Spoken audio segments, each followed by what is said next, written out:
Setelah berolahraga itu ada yang namanya golden window. 30 Oke. sampai 60 menit setelah berolahraga itu disebut golden window. Gimana tuh?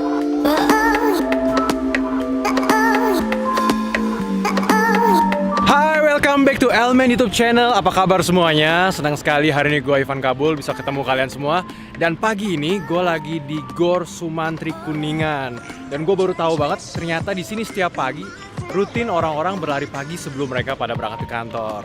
Nah, ngomong-ngomong soal lari, hari ini gue pengen bahas 5 kesalahan yang sering orang lakukan ketika berlari. Nah, mungkin banyak dari kita yang suka nih lari-lari, tapi mungkin juga kita berasa, kok kayaknya gue berasa nggak mendapat manfaat langsung gitu dari berlari.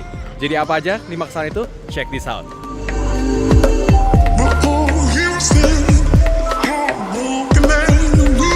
Nah bro, untuk menjawab penasaran kita seputar dunia perlarian, sekarang gue udah bersama Bro Andrianto. Apa kabar bro? Baik. Oke bro, bisa diceritain nggak buat teman-teman penonton YouTube sekarang sebenarnya Bro Andri kesibukannya ngapain dan gimana sih petualangan di seputar perlarian tuh kayak gimana selama ini? Ya, saya sehari-hari sebagai pelatih. Pelatih. Ada banyak pelari yang latihan sama saya. Jadi dan untuk persiapan maraton segala macam. Jadi Maraton. ya hampir tiap hari saya berurusan dengan para pelari gitu. Pelarinya kebanyakan adalah pelari kantoran ya. Oh jadi mereka biasa lifestyle-nya tuh adalah pagi-pagi lari dulu, bareng Yes. Bang Andri di sini dilatih, habis itu langsung ke kantor. Iya. Gitu. Jadi gini, hari ini kita pengen ngebahas sebenarnya mengenai 5 kesalahan orang dalam berlari. Karena mungkin banyak di antara kita yang, oh larinya nih seneng lari, tapi kok kita nggak berasa ada manfaat secara langsung buat hidup kita gitu loh. Nah apa nih, kira-kira 5 kesalahan kira-kira apa nih yang pertama? Yang paling pertama adalah kecepatan bukan segalanya. Kecepatan bukan segalanya. Para pelari biasanya berpikir bahwa apalagi kalau mereka baru memulai, mereka selalu ingin berlari secepat-cepatnya. Itu keliru. Bahwa yang paling penting dibangun adalah daya tahannya, endurance-nya. Oke, endurance. Kalau daya tahannya membaik, endurance-nya membaik, maka kecepatannya juga akan membaik.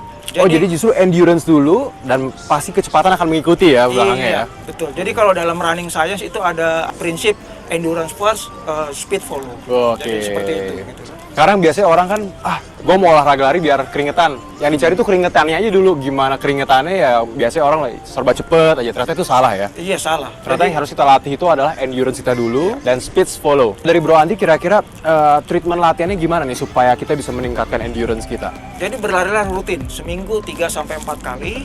Nggak perlu jauh-jauh, nggak perlu terlalu lama-lama. Misalnya kita bisa mulai kalau buat para pemula gitu ya, dia bisa memulai misalnya setiap lari 30 menit. Oke. 30-60 menit. Misalnya nanti dia akan meningkat dari 30 menit menjadi 40 menit. Meningkat ya. Step by step. Tapi semuanya dilakukan secara bertahap. Jangan berlari maunya selalu langsung jauh, selalu langsung lama, selalu langsung cepat gitu. Jadi mulai dengan yang kondisi terkini dari kita. Kondisi kita sekarang bagaimana. Jadi mulailah dengan jogging, gitu ya, yes, jogging. Ya, kalau dalam running science itu disebut easy run atau jogging. Gitu. Oke, easy run ya Easy biasanya. run. Oke. Nah, poin yang kedua. Jadi kita dalam berlari kita menggunakan aparel dan sepatu yang tepat. Gunakan pakaian yang dapat melepas panas lebih cepat karena pada saat berlari tubuh kita tuh akan meningkat suhu tubuhnya. Nah, kalau pakaiannya tidak mendukung maka tubuh kita akan semakin panas.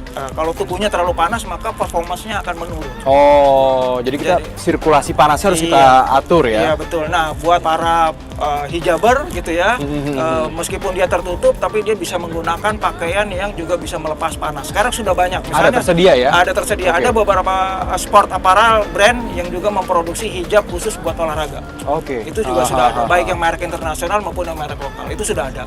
Semua tetap harus diusahakan memilih pakaian yang nyaman. Nomor 1 tetap nyaman. Satu nyaman. Nomor 2 cepat melepas panas. Yang kedua adalah cepat lepas panas Ya, gitu kalau ya. untuk sepatu kita memilih sepatu yang khusus untuk sepatu lari. Jadi setiap produsen sepatu dia memproduksi sepatu sesuai dengan jenis olahraganya. Jadi jangan sepatu yang lain kita pakai buat lari gitu Yes, ya. karena kalau misalnya kita lari di tempat yang keras seperti di aspal, kalau kita memakai sepatu yang tidak baik, tidak mendukung, maka akan mudah cedera juga. Pada saat berlari, tubuh kita tuh membawa beban 3 kali dari tubuh kita. 3 kali? 3 kali, minimum 3 Wow. kali. Jadi 3 Iya, sampai iya, 5 iya. kali. Jadi kalau misalnya berat badan kita 60 kg, maka sekali melangkah kita akan menahan 180 kg. Bebannya ya, Satu ya. langkah. Kalau 2 langkah kiri dan kanan, maka menjadi 360 kg. Iya. Itulah yang akan ditahan oleh kaki kita. Oke. Nah, kalau sepatunya tidak cukup baik, maka benturan kaki kita ke running surface-nya, misalnya kalau kita lari di aspal, maka itu akan semakin keras. Nah, kalau mengenai cara pakainya sendiri, ada nggak ketentuan tertentu kalau supaya kita berlari lebih enak? Mengikat tali sepatunya mungkin? Jadi memakai sepatu itu tidak boleh terlalu kencang, tapi juga tidak boleh terlalu pelan. Kalau dia terlalu kencang, kita bisa cedera juga. Iya. Sering beberapa kali kejadian otot mengalami cedera karena mengikat tali sepatunya terlalu kencang. Oke. Kalau terlalu pelan juga sepatunya bisa copot. Iya. Selain itu juga kita saat memilih sepatu ya, ini juga penting gitu loh. Karena apa? Karena kalau saat memilih sepatu kita sebaiknya satu nomor lebih besar. Lebih besar ya, jadi ada spare gitu. Ya minimal ada jarak antara ujung jari kita dengan sepatu supaya pada saat dipakai tidak ada tumpuran di dalam sepatu itu sendiri antara jari-jari kita dengan sepatunya gitu. Jadi lari itu harus rileks. Harus relax. Ya harus rileks. Berarti sebenarnya kita lari tuh nggak perlu effort berarti ya? Sebetulnya lari ini adalah suatu aktivitas purba gitu loh. Purba. Dari zaman dulu orang sudah berlari gitu. Iya. Dari zaman prasejarah orang sudah berlari. Manusia-manusia di gua tuh dari dulu udah berlari. Emang naturnya lari ya? Natural lari. Iya. Karena memang tubuh manusia itu didesain untuk bergerak. Oke. Yang paling penting relax. Relax dalam pengertian kalau kita sekarang bicara tentang running, apalagi running performance. Pada saat relax itu adalah tubuh kita semuanya harus relax, Mas. Iya. Jadi tangan juga nggak boleh terlalu tegang gitu ya. Jadi mesti relax, pundaknya mesti relax, ya. Terus juga kemudian wajahnya juga mesti relax, jangan tegang-tegang gitu ya. Jadi wajah ini, relax ya. Ini relax. Oke. Semuanya harus buat relax. Supaya apa? Supaya pada saat berlari kita tidak tegang pasalnya otot-otot tubuhnya sehingga kita semakin bisa memiliki daya tahan pada saat berlari. Oh, pengaruhnya ke daya tahan ya? Betul. Kalau kita terlalu tegang dalam berlari, maka otomatis tubuh kita akan semakin cepat letih. Nah, itu untuk supaya benar-benar jadi rileks ya. Biasanya gimana nih? Apa stretching dulu di awalnya? Terus apa kita sambil dengerin musik misalkan kalau lari gimana, Bro? Pokoknya kita lari itu adalah sebuah aktivitas senang-senang. Kita mesti sadari. Ini harus digarisbawahi dulu ya. Ya. Lari aktivitas senang-senang. Jadi tidak ada kewajiban apapun yang mewajibkan kita untuk berlari. Yeah. Maka berlarilah dengan riang gembira. Itu dulu. Manakala olahraga sudah tidak ada unsur fun-nya, maka itu sudah keliru kalau buat kita. Karena kita semua rekreasional. Kesalahan yang sering juga dilakukan oleh para pelari adalah mereka berlari setiap hari. Gitu. Memang sih lari ini kan pada saat setelah berlari tubuh kita akan memproduksi yang disebut hormon endorfin. Oh iya. Hormon kesenangan gitu ya. Jadi makanya kenapa setelah berlari tubuh kita akan merasa nyaman, lebih senang, fresh, lebih iya. nyaman, happy segala macam. Nah, kondisi begini seringkali membuat orang atau pelari pemula biasanya adalah berlari setiap hari. Padahal ini keliru. Padahal keliru. Kita jangan berlari setiap hari. Kita harus ada istirahatnya. Saya sarankan untuk para pemula sebaiknya berlari 3-4 kali seminggu. Itu sudah seminggu 3-4 kali ya? Iya, jadi Selasa lari, Rabu istirahat, Kamis lari, Jumat istirahat, Sabtu dan Minggu boleh lari secara berturut-turut tetapi diatur waktunya. Misalnya Sabtunya 30 menit, nanti Minggunya 60 menit. Oh iya, jangan diforsir juga. Jangan begitu diforsir, pokoknya lakukan olahraga senyaman mungkin dan sesenang mungkin.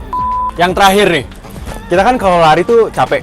Biasanya udah ngos-ngosan, terus biasanya kalau lari kita ngelihat ih makanan tuh enak tuh, kita udah bawaannya udah makan itu aja deh biar kenyang gitu, kayak balas dendam. Sebenarnya dari Bro Andri sendiri boleh nggak sih kita begitu? Kan ceritanya kita udah lost energy banyak nih, ceritanya mau masukin lagi lah gitu. Gimana dari Bro Andri? Jadi begini, pada saat setelah berolahraga itu ada yang namanya golden window. 30 sampai 60 menit setelah berolahraga itu disebut golden window. Di mana tubuh kita itu adalah pada saat lagi rakus-rakusnya menyerap segala nutrisi yang masuk. Nah, pada saat sudah olahraga maka jangan diberikan nutrisi yang buruk karena itu yang akan diserap oleh tubuh kita. Maka setelah, di golden window itu ya? Pada saat setelah berolahraga justru kita harus beri tubuh kita nutrisi yang paling baik. Nah dari Bro Andri, kira-kira ada rekomendasi nggak? Nutrisi apa sih yang sebenarnya harus kita prioritaskan setelah di golden window itu? Jadi kita harus kecukupan karbohidrat dan protein. Okay. Karbohidrat itu untuk mengganti segala energi yang kita pakai kan. Kita waktu berolahraga betul. Kita menggunakan karbohidrat dan lemak, maka karbohidratnya harus kita ganti. Protein itu gunanya lebih kepada untuk memulihkan otot-otot yang mungkin rusak ya dipakai pada saat berolahraga. Rusak dalam pengertian baik ya. Nah, maka itu harus kita perbaiki. Perbaikinya melalui protein. Maka kecukupan karbohidrat dan protein setelah berolahraga itu sangat penting supaya besoknya kita bisa lebih bugar. Karena makanan itu juga, nutrisi itu juga membantu proses recovery. Ya, jadi salah satu kunci kecepatan recovery itu adalah dari nutrisinya. Oke, Bro Andri, thank you banget waktunya. Sama-sama, ini informasinya bermanfaat banget buat kita-kita yang suka olahraga, terlebih yang hobinya hobi lari nih ya, supaya bisa melakukan lari yang bermanfaat, yang benar, dan pastinya bikin sehat. Nah, Bro Andri, kira-kira kalau teman-teman ada yang mau nanya-nanya lebih lanjut nih tentang dunia perlarian, bisa hubungi Mas Andri? Oh ya, saya bisa di DM lewat akun Instagram saya. Di DM. Andri_Instagram. @andri_Instagram. Siap. Jadi buat bro-bro yang lagi nonton dan pengen nanya-nanya nih, gali lebih lanjut tentang dunia pelarian, boleh langsung DM ke @andri_Instagram. Siap. Thank you, Bro Andri. Ya. Thank you. You're like a circle that floats around me, keeping me safe and sound. And when I fall, you've tied a rope to me.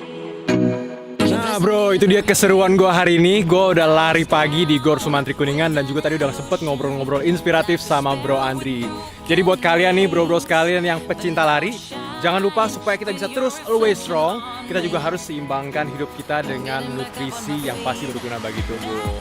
Nah teman-teman jangan lupa komen, like, share, subscribe karena Elmen tiap minggunya akan menghadirkan video mengenai gaya hidup sehat yang pastinya inspiratif buat kita semua.